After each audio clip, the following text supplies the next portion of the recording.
आपने मशरूम खाई भी होगी और अगर आप किसान हैं तो हो सकता है कि आपने मशरूम उगाई भी होगी।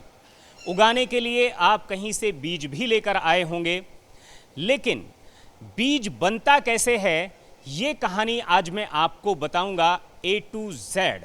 आप जहां खड़े हैं इस जगह का नाम है, ये बागपत जिला है, ये ट्रॉनिका सिटी है और यहाँ पर बरेली का एक युवक यहाँ पर सीड बनाने का काम करता है।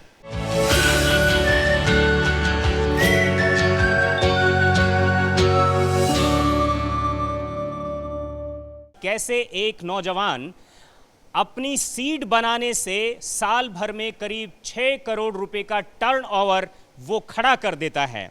ये बॉयलर है, इस बॉयलर से जो स्टीम पैदा होती है वो स्टीम यहाँ पर आप देखेंगे कि बहुत बड़े बड़े कुछ भगोने लगे हुए हैं।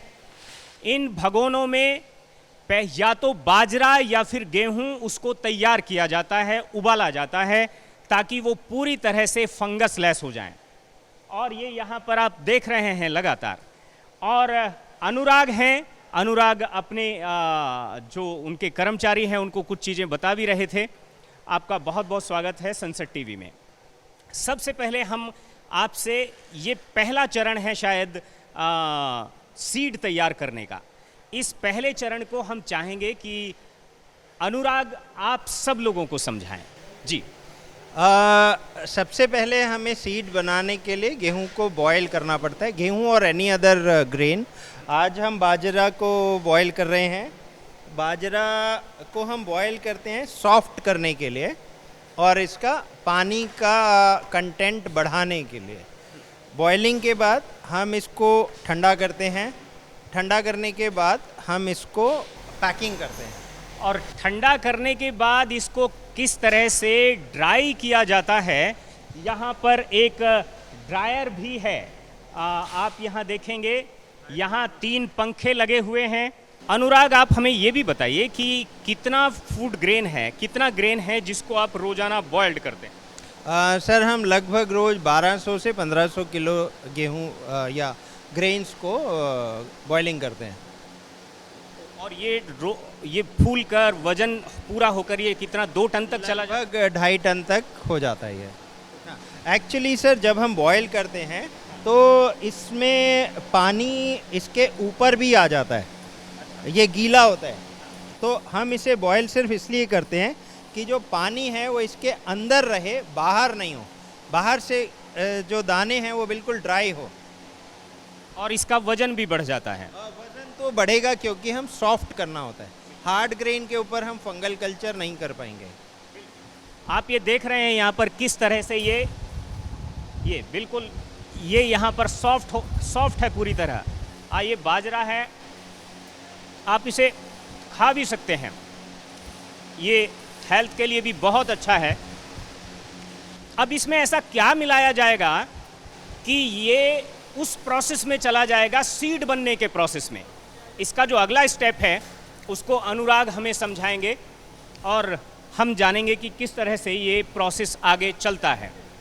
यहाँ पर आप देखिए एक और टेबल है जो तैयार हो रही है और यहाँ पर ये काम भी शुरू हो गया है।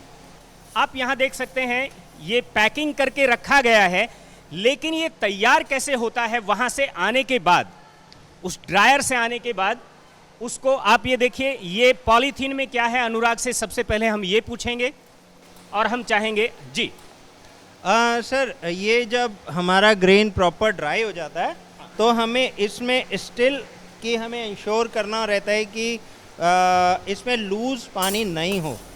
उसके लिए हम इसमें जिप्सम ऐड करते हैं केमिकली, जिसको हम कैल्शियम सल्फेट कहते हैं, और हम इसका पीएच मेंटेन करते हैं। ये सिर्फ जिप्सम है? Gypsum and calcium carbonate. Calcium carbonate 2 चीज़ें हम मिला के इसका एक्सेस मॉइस्चर कंट्रोल करते हैं और हम इसके अंदर जो भी पीएच है उसको 7.5 पर लेकर आते हैं। इसकी मात्रा जो है वो किस रेशो में रहती है? इसकी मात्रा सर कोई स्टैंडर्ड वो नहीं है, डिपेंड करता है कि हमारे पानी की क्वालिटी कैसी है और हमारे ग्रेन की क्वालिटी कैसी है। आइडिया ये रहता है कि लूज मॉइस्चर को हम एब्जॉर्ब करें और पीएच 7.5 पर इसको मिक्स करते हैं। करके दिखाएं एक बार।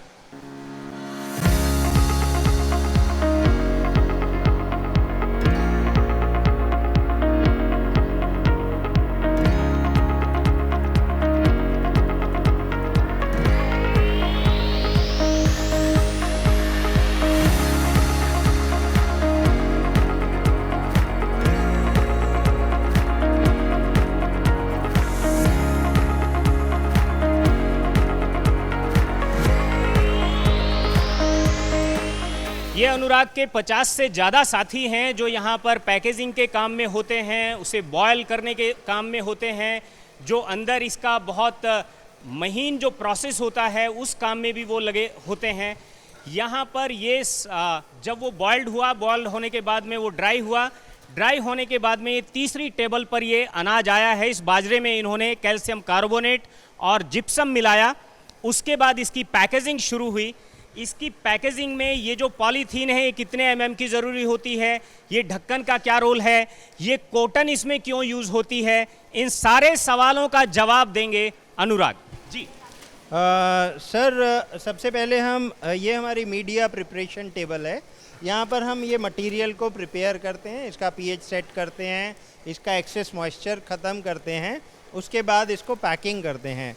पैकिंग के लिए हम ये 200 माइक्रोन की पॉली बैग लेते हैं जो कि पॉलीप्रोपिलीन की बनी है, और इसको हम फिलिंग से पहले एक बैच नंबर डालते हैं, जो कि बैच नंबर हम एंड तक इवन कस्टमर की क्रॉप आने तक हम इस बैच नंबर को मॉनिटर करते हैं कि ये किसके पास गया है और किसके पास से हमने इसके ऊपर क्या किया, कब किया, क्या क्या डेट्स रहीं, ये बैच नंबर को पूरा हम मॉनिटर करते हैं।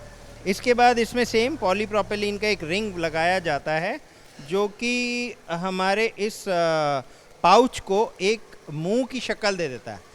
ये एक बॉटल के जैसा मुंह बन जाता है इसका। उसके बाद हम इसमें एक कॉटन का प्लग लगाते हैं जिससे कि ये एयर टाइट हो गया। दो पर्पसेस हैं, एक तो एयरेशन, अंदर जो हमारा माइक्रोबियल कल्चर रहता है, फंगल कल्चर, उसको एयर चाहिए होती है जो यहाँ से अंदर बाहर हो सकता है। दूसरा, जब हमें इनोकुलेशन करना होता है तो हम इसे निकालते हैं, इनोकुलेशन करते हैं और फिर से लगा देते हैं।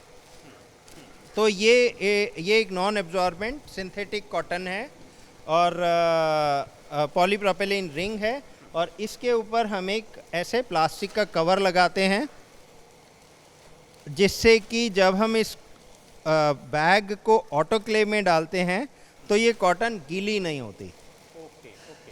ये ऑटोक्लेव क्या है, ये क्या काम करता है? सर अगर ऑटोक्लेव को हम सिंपल शब्दों में कहें तो ये एक बड़ा प्रेशर कुकर है।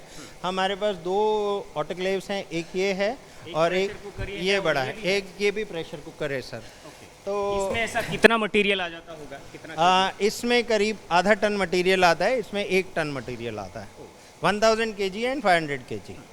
ये क्या काम करता है? ये सर इसका काम है कि ये जो ग्रेन्स हैं और जो अंदर का मटेरियल है इसको स्टरलाइज करने का।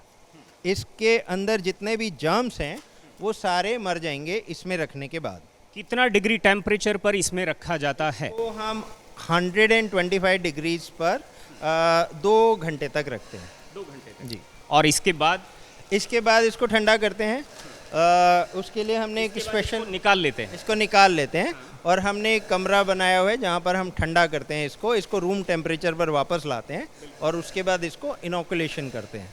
तो वो जो रूम टेम्परेचर पर वापस लाने वाला जो स्पेस है उसे आप हमें दिखाएंगे? बिल्कुल दिखाऊंगा सर। आइए। मशरूम का सीड तैयार करने के 4 स्टेप्स आपने अभी तक देखे कि किस तरह से बाजरे को उबाला गया था, फिर उसे हवा में ठंडा किया गया था, उसके बाद उसको कैल्शियम कार्बोनेट और जिप्सम मिक्स करके उसे पैक किया गया था, उसके बाद उसे इस प्रेशर कुकर में यानी ऑटोक्लेव में डाला गया था 125 डिग्री सेंटीग्रेड पर। अब इसके बाद हम एक और रूम में आए हैं जिसमें उसका एग्जिट खुलता है। यहाँ पर क्या क्या होता है ये हमें अनुराग जी फिर से समझाएंगे और आपको भी। सर जब हमारे पैकेट्स ऑटोक्लेव में से निकलते हैं तो वो लगभग 70-80 डिग्रीज टेम्परेचर पर होते हैं। इनको इनोकुलेशन करने से पहले हमें रूम टेम्परेचर पर लाना होता है। तो ये हमने एक रूम बनाया है जहाँ पर हमारे पास 3 कूलिंग की मशीन्स हैं, एक ये है, एक ये है, एक वहाँ पर है। रूम टेम्परेचर का मतलब क्या है? टेम्परेचर इज़ अराउंड 24-25 डिग्रीज, जहाँ पर नॉर्मली सारे माइक्रोब्स के लिए कंफर्टेबल टेम्परेचर है फॉर ग्रोइंग। तो यहाँ पे हम ये पैकेट्स को ये रैक्स में रख देते हैं और इनको हम 1 दिन तक इनको यहाँ पर छोड़ देते हैं और उसके बाद इसको हम अपने साथ में एक हमारा इनोकुलेशन रूम है जहाँ पर हम इसमें थोड़ा सा, अगर आसान भाषा में कहें तो इसमें हम थोड़ा सा जामन डाल देते हैं। ये जो आपने वहाँ पर देखा है वो पैकेजिंग, उसके अंदर जो मिलाया जाता है दरअसल वो मशरूम का मदर कल्चर है। ये मदर कल्चर क्या होता है, ये कैसे तैयार होता है? सबसे पहले मैं वो सवाल अनुराग जी से करूँगा कि मदर कल्चर तैयार कैसे होता है, कहाँ से प्राइमरीली वो कहाँ से लिया जाता है? प्रोडक्ट है जो जहाँ से शुरुआत होती है वो होते हैं कल्चर्स। ये कल्चर्स दुनिया भर में काफ़ी सारी यूनिवर्सिटीज़ हैं या इंस्टीट्यूट्स हैं जहाँ से मिलते हैं। हम लोग इसको पेंसिल्वेनिया स्टेट यूनिवर्सिटी से इंपोर्ट करते हैं और इसके बाद इसको हम अपने यहाँ पे मल्टीप्लाई करते हैं और मेंटेन करते हैं। मेंटेन करने के लिए हमारे को हम इस तरह की बॉटल्स लेते हैं जिनमें इस टिश्यू के छोटे छोटे टुकड़े काट के और अगार के स्लांट्स पर ग्रो कर लेते हैं। इसके बाद इसी के पीसेस करके हम लोग इसको मदर स्पॉन में बनाते हैं। ये पीसेस को हम ऐसे गेहूं पे ग्रो कर लेते हैं बॉटल्स के अंदर और फिर इन बॉटल्स को हम बॉटल से ये मल्टीप्लाई करते हैं पैकेट्स में। This is the final product जो कि हम कस्टमर्स को बेचते हैं। जब आपकी मशरूम उग जाती है तो वही मशरूम जो है उसी की टिश्यूज से मदर कल्चर तैयार होता है।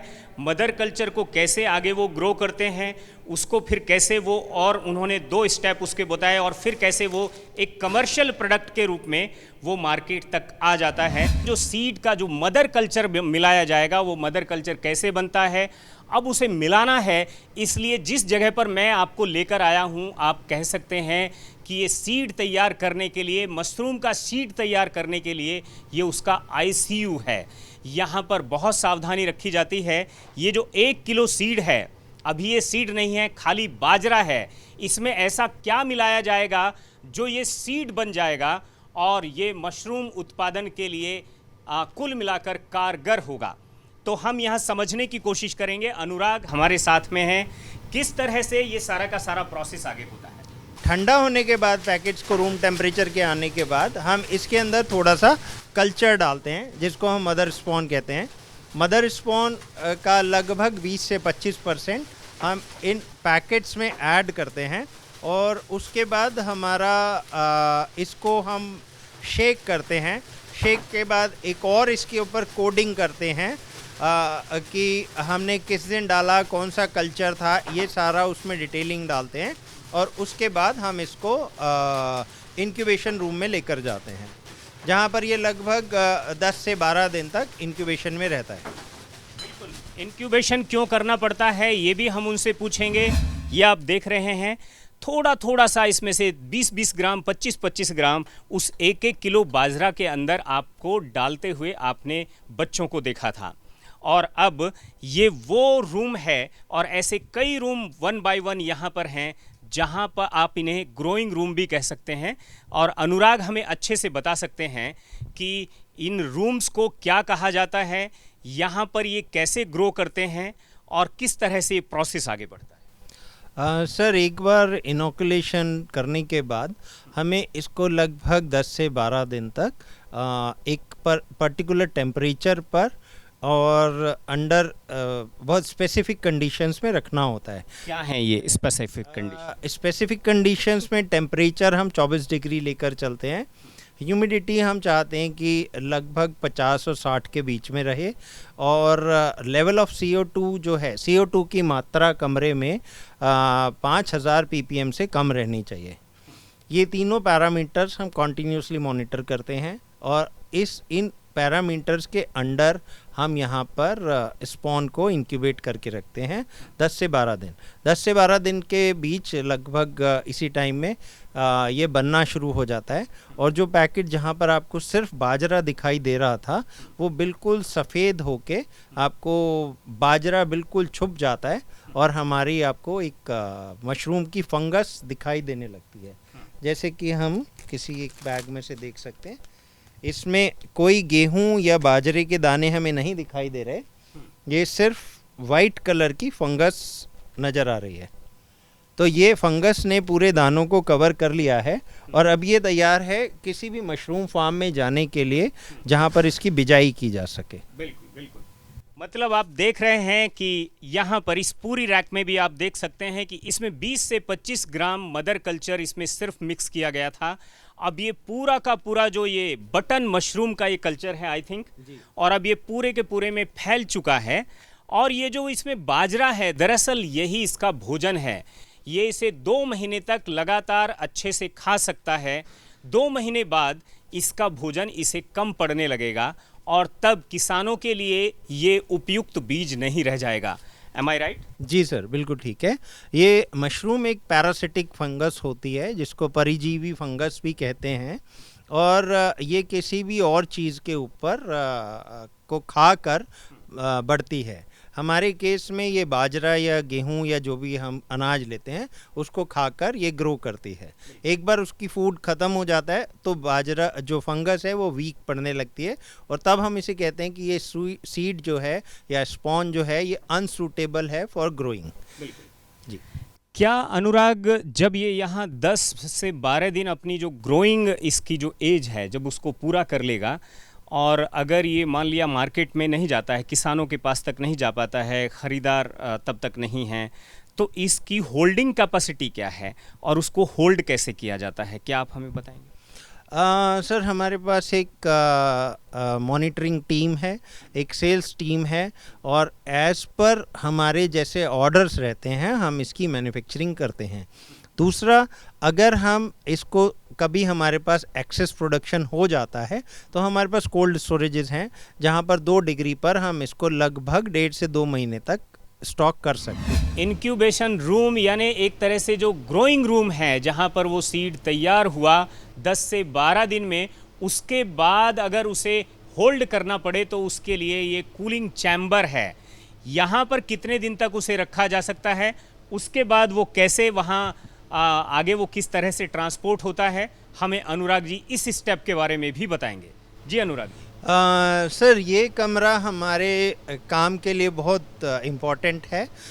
इसके 2 पर्पज़ हैं। एक कि जब भी हम माल को भेजते हैं, जो तैयार सीड हम कस्टमर्स तक भेजते हैं, उससे पहले हम उसको ठंडा करते हैं।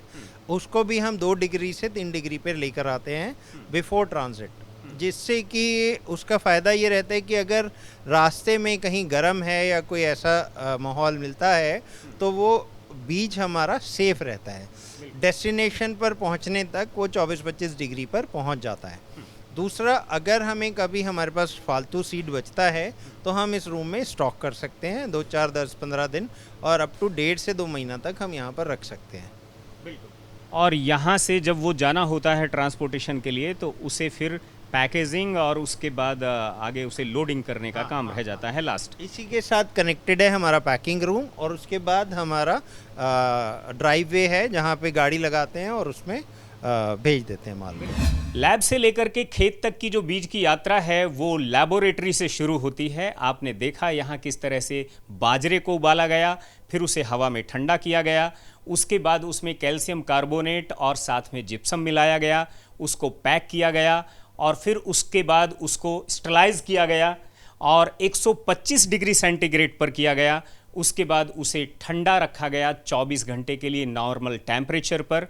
उसके बाद उसके अंदर मदर कल्चर को फिर से मिलाया गया, यानी 1 किलो बाजरे के अंदर करीब 25 ग्राम वो जो मदर कल्चर था उसे मिक्स किया गया और फिर उसे 10 से 12 दिन के लिए ग्रोइंग होने के लिए छोड़ दिया गया।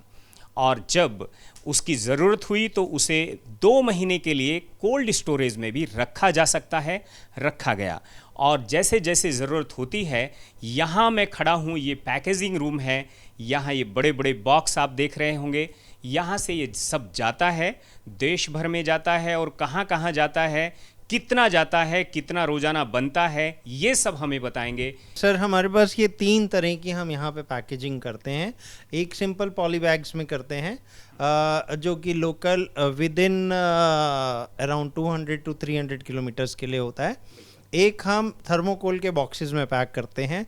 ये थर्मोकोल के बॉक्सेस में हम थर्मोकोल का बॉक्स रहता है, आइस पैक्स रहते हैं और कोल्ड स्पॉन रहता है जो कि लगभग 48 से 60 घंटे तक ठंडा रहता है, टेम्परेचर मेंटेन रहता है।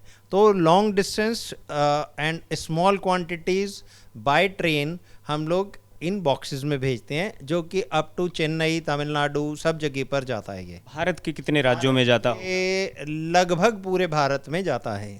भारत के बाहर? भारत के बाहर मिडिल ईस्टर्न कंट्रीज़ में कुछ में जाता है, नेपाल में जाता है।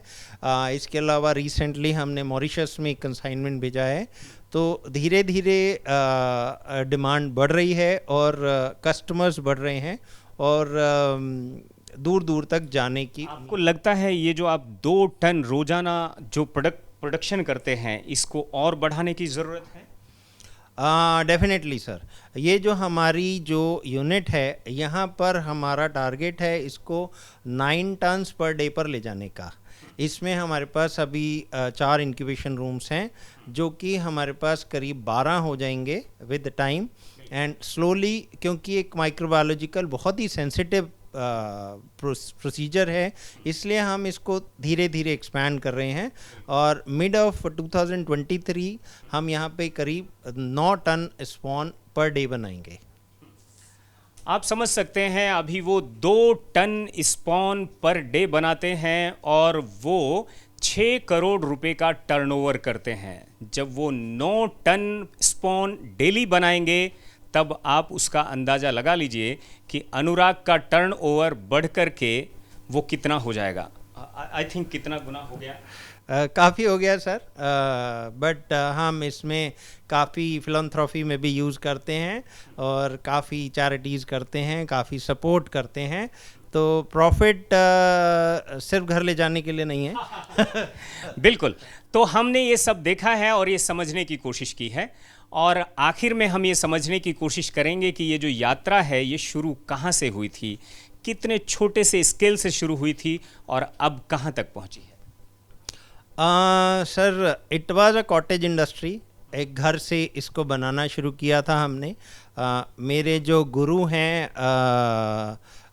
श्री चौधरी जी, पीएन चौधरी जी, वो आईटीसीसी में थे। उन्होंने हमें समझाया, सिखाया, सब कुछ एक एक इंट्रिकेसीज बताई स्पॉन के बारे में और उसके बाद हमें लगा कि ये एक अच्छा व्यवसाय हो सकता है और हमने उसको एक कमर्शियल लेवल पर करना शुरू किया।